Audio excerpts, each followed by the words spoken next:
Now, final account of banking companies. How to prepare a final account of banking companies?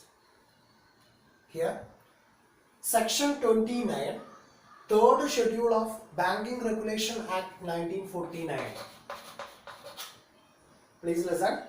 Section 29, third schedule of Banking Companies Act or Banking Regulation Act 1949 disclose the final account of banking companies incorporated in India.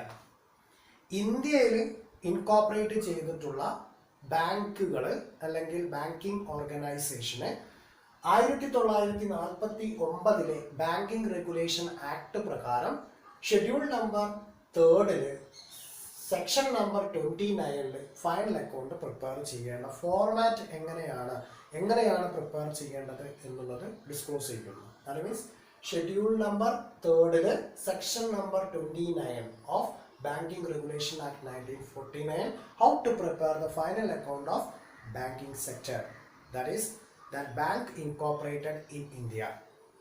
Here the recommendation of Ghosh committee, that means central government ആണ് ബാങ്കിന്റെ overall control ഉണ്ടായിരിക്കുക. അപ്പോൾ ആ central ഗവൺമെന്റിനെ recommend ചെയ്യാൻ വേണ്ടി ഒരു committee രൂപീകരിച്ചിട്ടുണ്ട്. ആ കമ്മിറ്റിയുടെ തലപ്പത്തിരുന്ന വ്യക്തിയായിരുന്നു മിസ്റ്റർ ഘോഷ്. അപ്പോൾ ഘോഷ് കമ്മിറ്റി റെക്കമെൻഡ് ചെയ്തിട്ടുള്ള അനുസരിച്ചിട്ടാണ് പുതിയ ഫോർമാറ്റ് ബാങ്കിങ് സെക്ടറിന് ഫൈനൽ അക്കൗണ്ട് പ്രിപ്പയർ ചെയ്യാൻ വേണ്ടി ഉണ്ടാക്കി കൊടുത്തിട്ടുള്ളത്. അപ്പോൾ ആ ഘോഷ് കമ്മിറ്റിയുടെ റെക്കമെൻഡേഷൻ കൺസിഡർ ചെയ്തുകൊണ്ട് government of India banking sector ഇന്ത്യയിൽ ഇൻകോപ്പറേറ്റ് ചെയ്തിട്ടുണ്ടെങ്കിൽ അതിൻ്റെ ഫോർമാറ്റ് ഇന്ന രീതിയിലായിരിക്കണം എന്ന് ഡിസ്ക്ലോസ് ചെയ്യുന്നു. So form A disclose the balance sheet. It has schedule number 1 to 12. ഒന്നാമത്തെ ഷെഡ്യൂൾ നമ്പർ 1 മുതൽ ഷെഡ്യൂൾ നമ്പർ 12 വരെ ഡിസ്ക്ലോസ് ചെയ്യുന്നത് ഫോം എ ആയ ബാലൻസ് ഷീറ്റാണ്. ദെൻ ഫോം ബിയിൽ profit and loss account. Then the continuation, that means 1 to 12 വരെ balance ഷീറ്റിലും 13 to 16 വരെ profit and loss account. അപ്പോൾ ഒരിക്കൽ കൂടി സെക്ഷൻ നമ്പർ 29 തേർഡ് ഷെഡ്യൂളിൽ ബാങ്കിങ് റെഗുലേഷൻ ആക്ട് 1949 ഡിസ്ക്ലോസ് ചെയ്യുന്നു എങ്ങനെയായിരിക്കണം ഒരു ബാങ്കിങ് സെക്ടറിൻ്റെ ഫൈനൽ അക്കൗണ്ട് പ്രിപ്പയർ ചെയ്യേണ്ട ഫോർമാറ്റ്. അപ്പോൾ ആ ഫോർമാറ്റിൽ ഫോം എയും ഫോം ബിയും യൂട്ടിലൈസ് ചെയ്യും. ഫോം എയിൽ ബാലൻസ് ഷീറ്റും ഫോം ബിയിൽ പ്രോഫിറ്റ് ആൻഡ് ലോസ് അക്കൗണ്ടുമാണ് പ്രിപ്പയർ ചെയ്യുന്നത്. ഷെഡ്യൂൾ നമ്പർ 1 to 12 വരെ ബാലൻസ് ഷീറ്റിലും ഷെഡ്യൂൾ നമ്പർ 13 to 16 വരെ പ്രോഫിറ്റ് ആൻഡ് ലോസ് അക്കൗണ്ടിലും യൂട്ടിലൈസ് ചെയ്യുന്നു. Let's go the format of profit and loss account. Form B, form of profit and loss account for the year ended 31st March, then any year. Columns, particular first column, second column schedule number, third column current year value and fourth column previous year. അപ്പോൾ problem workout ചെയ്യുമ്പോൾ നമുക്കൊന്നും ഉണ്ടാവില്ല, ഈ previous year column ഒന്നും ഉണ്ടാവില്ല. അപ്പോൾ നമ്മൾ കഴിഞ്ഞതിൽ വർക്കൗട്ട് ചെയ്ത പോലെ തന്നെ particulars, schedule number, current year, ഈ 3 കോളംസ് മാത്രം പ്രിപ്പയർ ചെയ്താൽ മതി. അപ്പോൾ form ബിയിലാണ് profit loss account workout ചെയ്യുന്നത്. ഇതിൽ first head income, interest earned schedule number 13, other income schedule number 14. അപ്പോൾ ഇൻട്രസ്റ്റ് ഏൺ ചെയ്യുന്നു. അപ്പോൾ ഇൻട്രസ്റ്റ് ഓൺ ഇൻവെസ്റ്റ്മെന്റ് നടത്തിയാൽ നമുക്ക് ഇൻകം ഉണ്ടാവും. ദെൻ ഏതെങ്കിലും രീതിയിലുള്ള ഫണ്ട് ഫേമിൽ നിന്ന് പുറത്തേക്ക് പോകുമ്പോൾ ഇപ്പോൾ നമ്മൾ ലെൻഡിങ് ഓപ്പറേഷൻസ് നടത്തി, അപ്പോൾ ആ ലെൻഡിങ് ഓപ്പറേഷൻസിലൂടെ നമുക്ക് എന്ത് ചെയ്യും, ഇൻകം ഏൺ ചെയ്യും. ആ ഇൻകം ആണ് ഇവിടെ ഇൻട്രസ്റ്റ് ഏൺഡ് എന്ന് പറഞ്ഞിട്ട് ട്രീറ്റ് ചെയ്യേണ്ടത്. Then interest on any lending operations, then interest on investment, it is stated on interest earned schedule number 13. Then other income, that means revaluation, exchange, sale, ഈ പറയുന്ന രീതിയിൽ ഇൻകം ജനറേറ്റ് ചെയ്യുന്നു. അപ്പോൾ revaluation ചെയ്യുമ്പോൾ may be profit or loss. അപ്പോൾ revaluation profit ഉണ്ടെങ്കിൽ revaluation profit add ചെയ്യണം, revaluation loss ആണെങ്കിൽ ഡിഡക്റ്റ് ചെയ്യണം. അതുപോലെ എക്സ്ചേഞ്ച് ചെയ്യുമ്പോൾ, സെയിൽ ചെയ്യുമ്പോൾ, അപ്പം അതാണ് ഈ സെക്കൻഡ് കാറ്റഗറി ആയ അതർ ഇൻകം ചെയ്യുക. അപ്പോൾ അണ്ടർ റൈറ്റിംഗ് ഒക്കെ നടത്തും. അപ്പോൾ അണ്ടർ റൈറ്റിംഗ് നടത്തുന്ന സമയത്ത് കമ്പനിക്ക് ലാഭം ഉണ്ടെങ്കിൽ ആ ലാഭം ഇതിനകത്ത് പ്രോഫിറ്റ് ആയിട്ട് ട്രീറ്റ് ചെയ്യും. അതാണ് ഇവിടെ അതർ ഇൻകം എന്നുള്ള head, schedule number 14. Then second part expenditure. എക്സ്പെൻഡിച്ചറിൽ ഇൻട്രസ്റ്റ് എക്സ്പെൻഡഡ്, ഇൻട്രസ്റ്റ് നമ്മൾ കൊടുക്കേണ്ടി വന്നതാണ്. അപ്പോൾ ഇവിടെ ഡെപ്പോസിറ്റ് ചെയ്തിട്ടുള്ള ആളുകൾക്ക് നമ്മൾ എന്ത് ചെയ്യേണ്ടി വരും? ഇൻട്രസ്റ്റ് അങ്ങോട്ടേക്ക് കൊടുക്കേണ്ടി വരും. അപ്പോൾ ആ ഇൻട്രസ്റ്റ് ബാങ്കിനെ സംബന്ധിച്ചിടത്തോളം എക്സ്പെൻഡിച്ചർ ആണ്. So interest expended. അപ്പോൾ സേവിങ്സ് ബാങ്ക് ഡെപ്പോസിറ്റ് ഇൻട്രസ്റ്റ് കൊടുക്കണം, കറണ്ട് ഡെപ്പോസിറ്റിന് ഇൻട്രസ്റ്റ് പ്രാക്ടിക്കലി കൊടുക്കുന്നുണ്ട്, ഫിക്സഡ് ഡെപ്പോസിറ്റിന് കൊടുക്കണം, റെക്കറിംഗ് ഡെപ്പോസിറ്റിന് കൊടുക്കണം. അപ്പോൾ അങ്ങനെ ഏതെങ്കിലും തരത്തിൽ ബാങ്കിലേക്ക് ഫണ്ട് വന്നത് തിരിച്ചു കൊടുക്കേണ്ടി വരുമ്പോൾ അതിൻ്റെ മേലെ ഇൻട്രസ്റ്റ് ചാർജ് ചെയ്യുന്നു, ആ ഇൻട്രസ്റ്റ് ഇതിൻ്റെ മേലെ ട്രീറ്റ് ചെയ്യുന്നു. So interest expended, schedule number 15. Then operating expenses.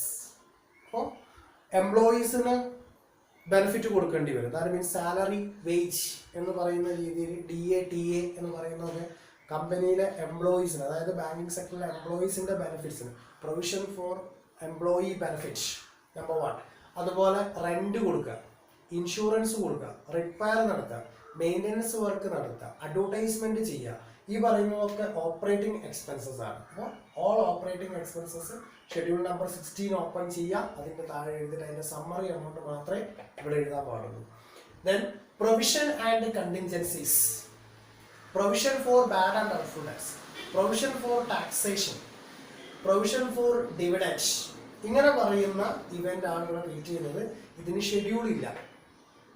പ്രത്യേകം ശ്രദ്ധിക്കേണ്ടത്, interest expended 15, operating expenses 16.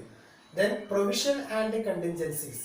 Contingencies എന്ന് പറഞ്ഞാൽ ഒരു event may or occur in the future period, may or may not be occur in the future period. അപ്പോൾ അങ്ങനെ സംഭവിക്കുകയോ സംഭവിക്കാതിരിക്കുകയോ ആവാം. അപ്പോൾ അങ്ങനെ കണ്ടിട്ടുള്ള ഇവന്റിന് മാറ്റി വെക്കുന്ന എമൗണ്ട് ആണ് പ്രൊവിഷൻ ഫോർ കണ്ടിൻജൻസീസ് എന്ന് പറയുന്നത്. അപ്പോൾ provision for bad debts, provision for bad and doubtful debts, provision for taxation, ഇങ്ങനെ പറയുന്ന എക്സ്ട്രാ വരുന്ന എമൗണ്ട് ഇതിന്റെ എക്സ്പെൻസസ് ആണ്. ഇങ്ങനെ ഉണ്ടായേക്കാം എന്ന അസംഷനിൽ നമ്മൾ ഫണ്ട് മാറ്റി വെക്കുക. അപ്പോൾ അത് അഡീഷണലി ഇവിടെ ക്രിയേറ്റ് ചെയ്ത് കൊടുക്കേണ്ടതാണ്. ഇനി ചെയ്യേണ്ടത് പ്രോഫിറ്റ് ഓർ ലോസ്. ഇനിയാണ് പ്രോഫിറ്റ് ആണോ ലോസ് ആണോ എന്ന് കാൽക്കുലേറ്റ് ചെയ്യുന്നത്. സോ ഇൻകത്തിന്റെ രണ്ട് ഹെഡ്, ദാറ്റ് മീൻസ് 13 and 14, ഇതിന്റെ സമ്മറി എടുക്കുക. ആ സമ്മ എമൗണ്ട് ഏതിൽ നിന്നും ഡിഡക്ട് ചെയ്യുക? എക്സ്പെൻഡിച്ചറിന്റെ സമ്മറിയിൽ നിന്നും ഡിഡക്ട് ചെയ്യുക. ദാറ്റ് മീൻസ് 15,16 ആൻഡ് പ്രൊവിഷൻ ആൻഡ് കണ്ടിൻജൻസീസ്, ഈ 3 ഹെഡിലും ഉണ്ടാകുന്ന എമൗണ്ടിൽ നിന്ന് ഡിഡക്ട് ചെയ്യുക. അതായത് income minus expenditure. So 1 minus 2, 1 income 2 expenditure നിന്ന് ഡിഡക്ട് ചെയ്യുമ്പോൾ നമുക്ക് മേ ബി, അതായത് എക്സ്പെൻഡിച്ചറിന്റെ വോളിയം കുറവും ഇൻകത്തിന്റെ വോളിയം കൂടുതലാണെങ്കിൽ പ്രോഫിറ്റ് ജനറേറ്റ് ചെയ്യും. ദെൻ ഇൻകത്തിന്റെ വോളിയം കുറവും എക്സ്പെൻഡിച്ചറിന്റെ വോളിയം കൂടുതലാണെങ്കിൽ ലോസ് ആയിരിക്കും. ദെൻ ആ കറണ്ട് ഇയറിലുള്ള, അതായത് net profit or loss for the year, ഈ വർഷം ഉണ്ടായിട്ടുള്ള പ്രോഫിറ്റോ ലോസോ ഇവിടെ പ്രസന്റ് ചെയ്യുന്നു. Then profit or loss brought forward, കഴിഞ്ഞ വർഷത്തെ പ്രോഫിറ്റിന്റെ വോളിയം നമുക്ക് തന്നിട്ടുണ്ടെങ്കിൽ അത് ഇവിടെയാണ് ട്രീറ്റ് ചെയ്യുക. ഇതാണ് ഇതിന്റെ രണ്ടിന്റെയും കൂടി സമ്മറിയാണ് ടോട്ടൽ വാല്യൂ എന്ന് പറയുന്നത്. ക്ലിയർ ആണല്ലോ? അപ്പോൾ income, expenditure, profit and loss. Clear? Profit and loss അക്കൗണ്ടിന്റെ ഫസ്റ്റ് ഹെഡിൽ income, second head expenditure, third profit or loss, then fourth one appropriations. Appropriation headil number 1 transfer to statutory reserve, transfer to other reserves, transfer to proposed dividend and balance carried over to balance sheet. Here current year la profit. ഇപ്പോൾ profit and loss അക്കൗണ്ടിൽ 2 profit നമ്മൾ record ചെയ്യുന്നു. ഒന്ന് current ഇയറിലെ for the ഇയറിലെ പ്രോഫിറ്റും അതുപോലെ തന്നെ previous ഇയറിലെ പ്രോഫിറ്റും എഴുതുന്നുണ്ട്. Previous ഇയറിലെ പ്രോഫിറ്റും ഇതിനകത്ത് total value എടുത്തു. അപ്പോൾ കറണ്ട് ഇയറിലെ പ്രോഫിറ്റിന്റെ 25% സ്റ്റാറ്റ്യൂട്ടറി റിസർവിലേക്ക് ട്രാൻസ്ഫർ ചെയ്യണം. ഇതിന് വേരിയേഷൻസ് ഉണ്ടാവാം, 24% ആവാം. അത് ഗവൺമെന്റിന്റെ മോണിറ്ററി പോളിസി ചേഞ്ച് ചെയ്യുന്നതനുസരിച്ച് കൊണ്ട് മാറിക്കൊണ്ടിരിക്കും. ഇപ്പോൾ 25%, 24%, അറ്റ്ലീസ്റ്റ് 25% സ്റ്റാറ്റ്യൂട്ടറി റിസർവിലേക്ക് കമ്പൽസറി ട്രീറ്റ്മെന്റ് ആണ് ട്രാൻസ്ഫർ ചെയ്യണം. ദാറ്റ് മീൻസ് കറണ്ട് ഇയറിൽ ഉണ്ടാക്കിയിട്ടുള്ള profit means income minus expenditure including provision and contingencies. ആ എക്സ്പെൻഡിച്ചർ മൈനസ് ചെയ്തിട്ട് കറണ്ട് ഇയറിൽ ഉണ്ടാക്കിയിട്ടുള്ള പ്രോഫിറ്റ് എത്രയാണോ ആ പ്രോഫിറ്റിന്റെ 25% ട്രാൻസ്ഫർ ടു സ്റ്റാറ്റ്യൂട്ടറി റിസർവ്. ഇതിന് വേരിയേഷൻസ് ഉണ്ടാവാം. ഇപ്പോൾ 24% ആവാം, അല്ലെങ്കിൽ 23 ആവാം, 22.5% ആവാം. ദെൻ എനിവേ അത്രയും പെർസെൻറ്റേജ് സ്റ്റാറ്റ്യൂട്ടറി റിസർവിലേക്ക് കമ്പൽസറി ആയിട്ട് ട്രാൻസ്ഫർ ചെയ്യണം. Then transfer to other reserves. ഇത് ക്വസ്റ്റ്യനകത്ത് പറയും അതർ റിസർവിലേക്ക്, ഇപ്പോൾ ജനറൽ റിസർവിലേക്ക്, ക്യാപിറ്റൽ റിസർവിലേക്ക് ട്രാൻസ്ഫർ ചെയ്യണം എന്നുള്ള ക്വസ്റ്റ്യനകത്ത് പറയും. അപ്പോൾ ആ പ്രോഫിറ്റിന്റെ എത്ര പെർസെൻറ്റേജ് ആണോ പറയുന്നത് ആ പെർസെൻറ്റേജ്, ഇപ്പോൾ 1%, 2%, 5% അങ്ങനെ ഒരു വാരിയേഷൻ നമ്മൾ കയ്യിൽ തരും. ആ എമൗണ്ട് അതർ റിസർവിലേക്ക് ട്രാൻസ്ഫർ ചെയ്യും. Then transfer to proposed dividend. നമ്മൾ ഓൾറെഡി ഡിസ്കസ് ചെയ്തതാണ് എന്താണ് പ്രൊപ്പോസ്ഡ് ഡിവിഡൻഡ്. എന്താ പ്രൊപ്പോസ്ഡ് ഡിവിഡൻഡ് എന്ന് പറഞ്ഞാൽ dividend proposed or recommended by board of directors. അതാണ് പ്രൊപ്പോസ്ഡ് ഡിവിഡൻഡ് എന്ന് പറഞ്ഞാൽ. അപ്പൊ അങ്ങനെ കൊടുക്കാനുള്ള ഡിവിഡൻഡ് എമൗണ്ട് കൊടുക്കാനുണ്ടെങ്കിൽ അത് ആ പ്രോഫിറ്റിന്റെ സർട്ടൺ പെർസെൻറ്റേജ് പറയും. ഇത്ര പെർസെൻറ്റേജ് പ്രൊപ്പോസ്ഡ് ഡിവിഡൻഡിലേക്ക് ട്രാൻസ്ഫർ ചെയ്യും. ഇതൊക്കെ കറണ്ട് ഇയർ പ്രോഫിറ്റിൽ നിന്നാണ് ട്രാൻസ്ഫർ ചെയ്ത് കൊടുക്കേണ്ടത്. Then balance carried over to balance sheet. Then profit and loss അക്കൗണ്ടിന്റെ total value, that means current ഇയറിലെ പ്രോഫിറ്റ് പ്ലസ് പ്രീവിയസ് ഇയറിലെ പ്രോഫിറ്റ്. ഈ ടോട്ടൽ വാല്യൂ ആയിരിക്കും ഇവിടെയും ടോട്ടൽ വാല്യൂ എഴുതുക. Total value. ദെൻ ഈ ടോട്ടൽ വാല്യൂയിൽ നിന്ന് ഇപ്പോൾ പ്രൊപ്പോസ്ഡ് ഡിവിഡൻഡിലേക്കോ അതർ റിസർവിലേക്കോ ട്രാൻസ്ഫർ ചെയ്യാൻ ഒന്നും പറഞ്ഞിട്ടില്ലെങ്കിൽ കറണ്ട് ഇയർ പ്രോഫിറ്റിന്റെ 25% സ്റ്റാറ്റ്യൂട്ടറി റിസർവിലേക്ക് ട്രാൻസ്ഫർ ചെയ്തു.